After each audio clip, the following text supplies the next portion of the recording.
Ketika di sudut-sudut kota, anak-anak kita menenggak ciu. Ketika sudut-sudut kota, anak-anak kita makan eksimer. Ketika di sudut-sudut kota, anak-anak kita makan minuman oplosan. Mereka jatuh tersungkur, matanya merah penuh dengan rasa emosi, pulang ngamuk ke orang tuanya. Kita hanya bisa diam. Ketika anak-anak kita menghabiskan waktu main game online sampai jam 4 pagi, tidak masuk sekolah, di rumah ngamuk, mengancam orang tuanya dengan pisau, menusuk kakeknya dengan sangkur, kita hanya bisa diam. Proses kita hanya dua, pidana dan penjarakan dalam penjara anak. Tetapi kita tidak pernah menyadari seluruh lorong-lorong kegelisahan mereka, seluruh hiruk-pikuk jalanan tak membuat mereka nyaman. Sudut-sudut rumah menjadi neraka bagi kehidupan mereka. Lapang-lapang bola tergusur menjadi industri perumahan pemukiman dan pertokoan. Mereka kehilangan tempat bermain. Mereka kehilangan air yang jernih di sungai sehingga bisa mereka berenang. Mereka kehilangan gunung-gunung yang indah tempat mereka bercengkrama dengan alam. Mereka kehilangan sawah yang terhampar. Yang mereka lihat adalah kebisingan dan kebisingan. Bising di jalanan karena knalpotnya brong. Bising di rumah karena orang tuanya bertengkar. Maka mereka lari dalam lorong ground gelap. Digenggamnya handphone, diambilnya obat-obat terlarang, ditengahnya minuman dalam sebuah kelompok yang sama. Kita orang-orang yang terpinggirkan di rumah. Kita orang-orang yang terpinggirkan di sekolah. Guru-guru telunjuknya menunjuk pada wajahnya, tapi tak bisa memberikan solusi kegelisahan jiwanya.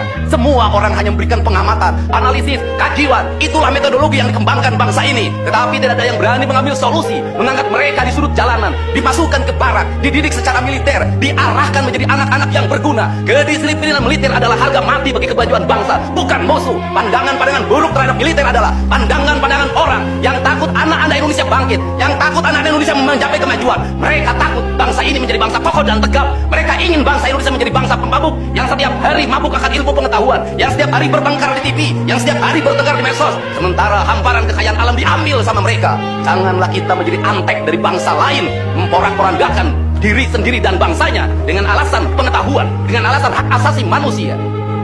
Anak membawa motor di bawah umur adalah pelanggaran hak anak. Kapan kita bertindak? Dan selama ini kita membiarkan anak-anak nonton film tanpa didampingi oleh orang tua. Itu adalah pelanggaran anak, dan kita tidak pernah bertindak. Anak-anak di bawah umur merokok, minum minuman keras, itu adalah pelanggaran hak anak. Semuanya kita berdiam. Anak-anak main game online, nonton tayangan-tayangan dewasa lewat media sosial, kita berdiam. Negeri ini akan hancur manakala semua orang berdiam. Maka orang yang memegang kekuasaan harus menggunakan tangannya untuk merubah seluruh kemunkaran ini menjadi sebuah kebajikan. Kalau kita berkomitmen pada bangsa ini, problem anak-anak kita adalah mengkonsumsi tayangan yang bukan haknya di media sosial. Maka saya meminta peraturan pemerintah yang mengatur tentang itu segera dilaksanakan. Anak-anak di bawah umur tidak boleh mengakses media sosial yang bukan haknya. Seberapa besar pun gagasan yang saya